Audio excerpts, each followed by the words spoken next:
Gujarat police के mission Miyawaki के तहत अहमदाबाद स्थित एसआरपीएफ बटालियन ने उल्लेखनीय कार्य किया है। सुधा जी एसआरपीएफ बटालियन के साथ किए गए अपने प्रयासों, उनके जवानों के सहयोग और समर्पण के बारे में बताती हैं कि उनके जवान पर्यावरण सुरक्षा के प्रति पूरी तरह से जागरूक हो चुके हैं और प्रकृति को बचाने की इस मुहिम के लिए पूरी तरह से समर्पित और कटिबद्ध हैं। वे बताती हैं कि 70 एकड़ में फैले हुए एसआरपीएफ बटालियन के कैंपस का ग्रीन कवर 4000 पेड़ों का है, लेकिन कैंपस में मियावाकी पद्धति से मात्र 700 वर्ग मीटर में ही लगभग 2700 पेड़ लगा दिए गए हैं। गुजरात पुलिस के डीजीपी श्री शिवानंद झा जी की सूचना अनुसार गुजरात पुलिस को मिशन मियावाकी के तहत दी गई तालीम के फलस्वरूप पिछले एक वर्ष में 10 यूनिटों ने तकरीबन 15 मिनी फॉरेस्ट लगाए हैं, जिसमें कुल मिलाकर लगभग 15,000 पेड़ लगाए गए हैं। इस दिशा में सुरक्षा सेतु सोसाइटी गांधीनगर के member secretary doctor Vinod Kumar मल एडीजीपी ने विशेष रुचि ली है और डॉक्यूमेंट्री के जरिए पर्यावरण संरक्षण और मियावाकी जंगल लगाने की विधि का प्रशिक्षण एवं प्रचार प्रसार का कार्य कराया है। इतना ही नहीं, चूंकि गुजरात पुलिस को आने वाले वर्षों में अनेक मियावाकी जंगल लगाने हैं, अतः इसके लिए उन्हें बहुत सारे कोकोपीट की जरूरत पड़ने वाली है। इस दिशा में सुरक्षा सेतु सोसाइटी द्वारा अहमदाबाद की एसआरपीएफ बटालियन को कोकोपीट बनाने वाली मशीन भी उपलब्ध कराई गई है। जवानों हमें लोगों अपने जवानों को हम नेचर एजुकेशन ट्रेनिंग देते हैं।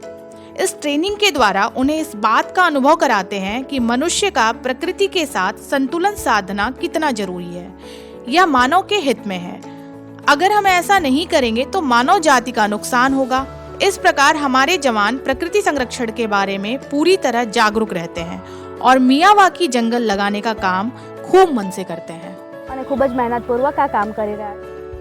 इस तरह के मियावाकी जंगल उन शहरों के लिए हैं जो कंक्रीट के जंगलों में तब्दील हो रहे हैं। शहर के भीतर कई स्थानों पर इस तरह के जंगलों के छोटे छोटे पैच कार्बन सिंक का कार्य करेंगे। हमें यह समझना होगा कि यदि इंसान आज खत्म हो जाता है तो प्रकृति फिर भी फलेगी फूलेगी, बल्कि वृक्ष और तेजी से पनपेंगे। वहीं दूसरी ओर यदि आज वृक्ष खत्म हो जाएं तो हमारा नामो निशान बाकी नहीं रहेगा। हमें प्रकृति प्रदत्त नेमतों और संसाधनों का आदर करना होगा, उसकी कीमत महसूस करनी पड़ेगी। सुधा जी के कहे शब्दों में कहें तो ये बात बेहद गौर करने लायक है कि मनुष्य इस धरती पर सबसे बुद्धिमान जीव है, लेकिन आज तक पृथ्वी की सारी समस्याएं उसी के कारण क्यों हुई हैं, किसी जानवर या पेड़ पौधे के कारण क्यों नहीं। इसका कारण यह है कि प्रकृति जीव जंतु की हर प्रजाति की न सिर्फ संख्या बल्कि उनका आचरण भी अपने अनुसार नियंत्रित करती है। पर इसके ठीक विपरीत हम मनुष्य न तो अपनी संख्या नियंत्रित कर पाए और न ही अपना आचरण।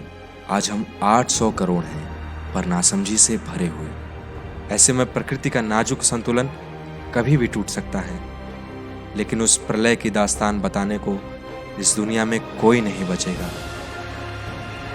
इसलिए आने वाली पीढ़ियों को खुलकर सांस लेने के लिए, हमारे वजूद के लिए हमें जंगल लगाने होंगे, वरना बिना ऑक्सीजन बिना हवा के आप कितने नोट गिन पाएंगे। सोच कर देखिए जरा।